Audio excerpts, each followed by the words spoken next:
ចាជម្រាបសួរបងប្អូនជាកូនសិស្សជា fan របស់គ្រូកូនទន្សាយបៃតងបងប្អូនដែលជាអ្នកតាមដាននៅក្នុង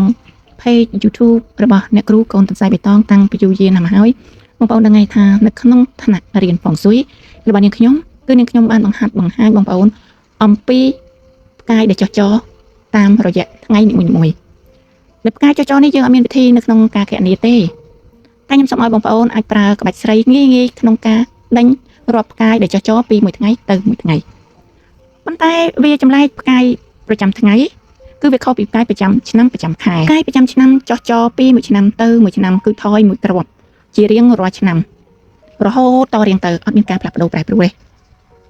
ទោះមួយឆ្នាំពីរឆ្នាំ3ឆ្នាំ4ឆ្នាំ10ឆ្នាំរាប់រយឆ្នាំរាប់ពាន់ឆ្នាំគឺនៅតែពីមួយឆ្នាំទៅមួយឆ្នាំផ្កាយចុះចរថយមួយផ្កាយជារៀងរាល់ឆ្នាំតាមលំដាប់លេខចំណែកឯផ្កាយចរប្រចាំខែពីមួយខែទៅមួយខែផ្កាយចុះចរគឺថយមួយលេខជារៀងរាល់ខែជារៀងតទៅគ្រប់ខែគ្រប់ឆ្នាំទាំងអស់អត់មានការផ្លាស់ប្ដូរប្រែប្រួលទេចម្លែកអីតែផ្កាយចរប្រចាំថ្ងៃផ្កាយចរប្រចាំថ្ងៃយើងដឹងហើយថាមួយឆ្នាំគឺមាន12ខែប៉ុន្តែផ្កាយចរប្រចាំថ្ងៃគឺត្រូវតែបែងចែកជា2ដំណាក់កាលនៅក្នុងមួយឆ្នាំដែល6ខែផ្កាយគឺយើងរាប់ពីមួយថ្ងៃទៅមួយថ្ងៃផ្កាយគឺយើងរាប់ដេញឡើងកើនលេខក្នុងរយៈពេល6ខែពីមួយថ្ងៃទៅមួយថ្ងៃគឺផ្កាយហ្នឹងយើងរាប់តាមក្បាច់ស្រីរាប់ដេញកើនលេខប៉ុន្តែចប់ចំនួន6ខែនៃផ្កាយដែលចុះចរជារៀងរាល់ថ្ងៃដែលយើងដេញពីមួយថ្ងៃទៅមួយថ្ងៃកើនលេខហ្នឹងចូលដល់6ខែថ្មីគឺផ្កាយចាប់ផ្ដើមរាប់ដេញពីមួយថ្ងៃទៅមួយថ្ងៃផ្កាយចុះចរហ្នឹងគឺយើងរាប់ថយលេខវិញម្ដង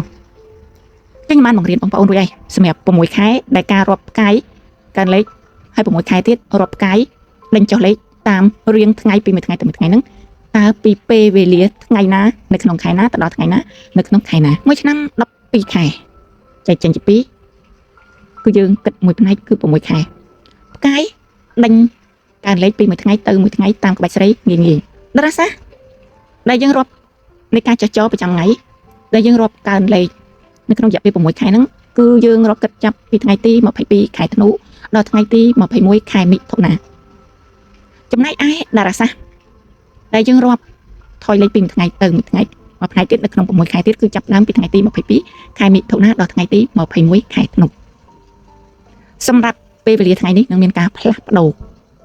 នៅក្នុងឆ្នាំណាមួយទៅតាមក្បួនទៀតប៉ុន្តែខ្ញុំឲ្យបងប្អូនយកពេលវេលានេះជាគោលបងប្អូនចាំពេលវេលាធំជាគោលពេលវេលានៃការផ្លាស់ប្ដូរផ្សេងទៀតគឺយើងចាំផ្លាស់ប្ដូរទៅតាម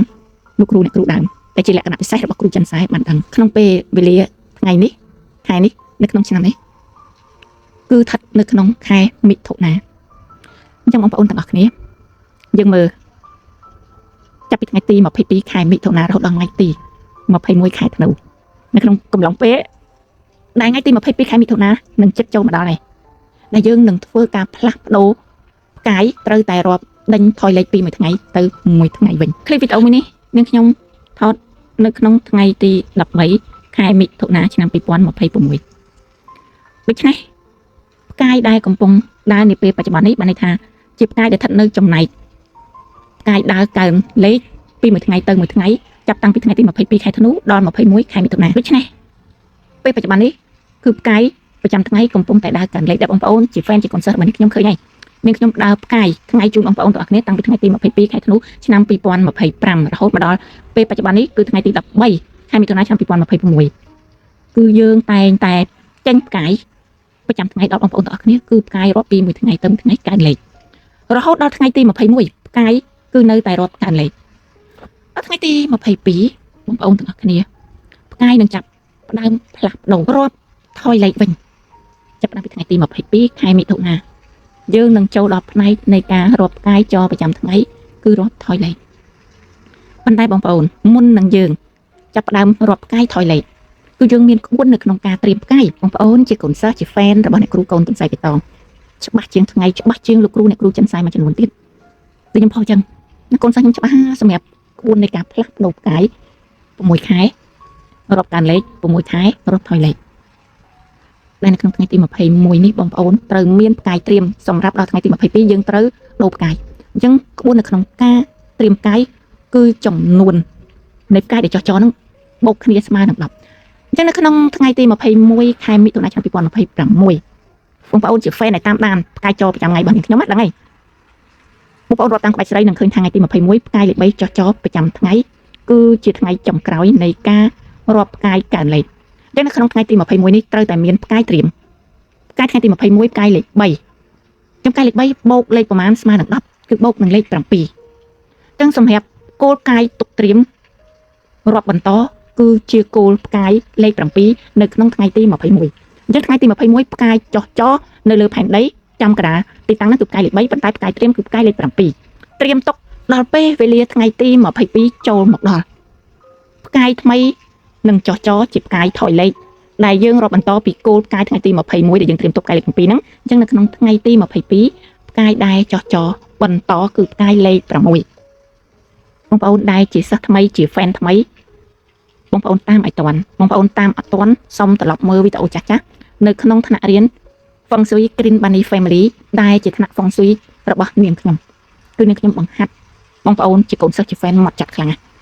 ទាំងនៅក្នុងថ្ងៃទី22គឺផ្កាយលេខ6ចុះចាប់ផ្ដើមរាប់ផ្កាយចុះប្រចាំថ្ងៃពេញ6ខែរហូតដល់ថ្ងៃទី21ខែធ្នូឆ្នាំ2026គឺផ្កាយរាប់ថយពី1ថ្ងៃទៅ1ថ្ងៃរហូតឥឡូវបងប្អូនមើលឧទាហរណ៍ជាក់ស្ដែងនៅក្នុងថ្ងៃទី13ខែមិថុនាឆ្នាំ2026នេះតារាសាស្ត្រប្រចាំថ្ងៃចុះដែលពី1ថ្ងៃទៅ1ថ្ងៃកើនលេខគឺផ្កាយលេខ4ចុះនៅក្នុងថ្ងៃទី13ដល់ពេលចូលដល់ថ្ងៃទី14ខែមិថុនាផ្កាយនៅតែចុះកើន1លេខអញ្ចឹងគឺផ្កាយលេខ5ចូលដល់ថ្ងៃទី15ផ្កាយរាប់កើន1លេខគឺផ្កាយលេខ6ចុះនៅក្នុងថ្ងៃទី15ចូលទៅដល់ថ្ងៃទី16ផ្កាយចុះកើន1លេខរាប់បន្តពីផ្កាយថ្ងៃទី15ជាផ្កាយលេខ6អញ្ចឹងថ្ងៃទី16គឺផ្កាយលេខ7ចូលដល់ថ្ងៃទី17ផ្កាយរាប់កើនបន្ត1លេខគឺផ្កាយលេខ8ចូលទៅដល់ថ្ងៃទី18ផ្កាយកើន1លេខគឺផ្កាយលេខ9ចូលដល់ថ្ងៃទី19យើងនៅតែរាប់ផ្កាយកើន1លេខកើនពីលេខ9ទៅលេខ1កើនណាបងប្អូនគឺរាប់លេខបន្តចូលដល់ថ្ងៃទី20ផ្កាយរាប់កើនលេខចូលផ្កាយលេខ2ថ្ងៃទី21ផ្កាយនៅតែស្ថិតក្នុងការរាប់កើនលេខគឺផ្កាយលេខ3តែថ្ងៃទី21នេះផ្កាយលេខ3គឺជាផ្កាយថ្ងៃចុងក្រោយនៅក្នុងការដែលផ្កាយរាប់កើនលេខពីថ្ងៃទី22ខែធ្នូដល់ថ្ងៃទី21ខែមិថុនាអញ្ចឹងចាប់ថ្ងៃទី21ខែមិថុនាថ្ងៃទី21ខែមិថុនានេះយើងកុំភ្លេចចាប់ផ្ដើមត្រៀមផ្កាយថ្ងៃទី21ផ្កាយលេខ3ចុះអញ្ចឹងត្រៀមផ្កាយ3បូក7ស្មើ10អញ្ចឹងត្រៀមផ្កាយនៅក្នុងថ្ងៃទី21គឺផ្កាយលេខ7ចូលមកដល់ថ្ងៃទី22ផ្កាយចាប់ផ្ដើមរាប់ថយលេខវិញគឺផ្កាយលេខ6ដែលយើងរាប់បន្តពីផ្កាយត្រៀមលេខ7អញ្ចឹងថ្ងៃទី22ខែមិថុនាផ្កាយលេខ6ចុះដល់ថ្ងៃទី23ខែមិថុនាផ្កាយលេខ5ចុះពួកយើងចាប់ផ្ដើមរាប់ថយលេខចូលដល់ថ្ងៃទី24ខែមិថុនាផ្កាយលេខ4ចុះថយលេខណាថ្ងៃទី25ខែមិថុនាផ្កាយលេខ3ចុះចូលដល់ថ្ងៃទី26ខែមិថុនាផ្កាយលេខ2ចុះប្រាប់ផ្កាយចុះប្រចាំថ្ងៃជាបន្តទៅទៀតនេះបងប្អូនសូមតាមដាននៅក្នុងថ្នាក់រៀនអ្នកគ្រូកូនផ្សាយបៃតងបងប្អូននឹងយល់ជ្រួតជ្រាបអំពីរូបមន្តទ្រឹស្ដីក្បួនដែលអ្នកខ្ញុំផ្ដល់ជូនបងប្អូនជាក់លាក់ទៅតាមក្បួនលោកគ្រូអ្នកគ្រូដើមអត់មានលាក់លៀមបងប្អូនទេ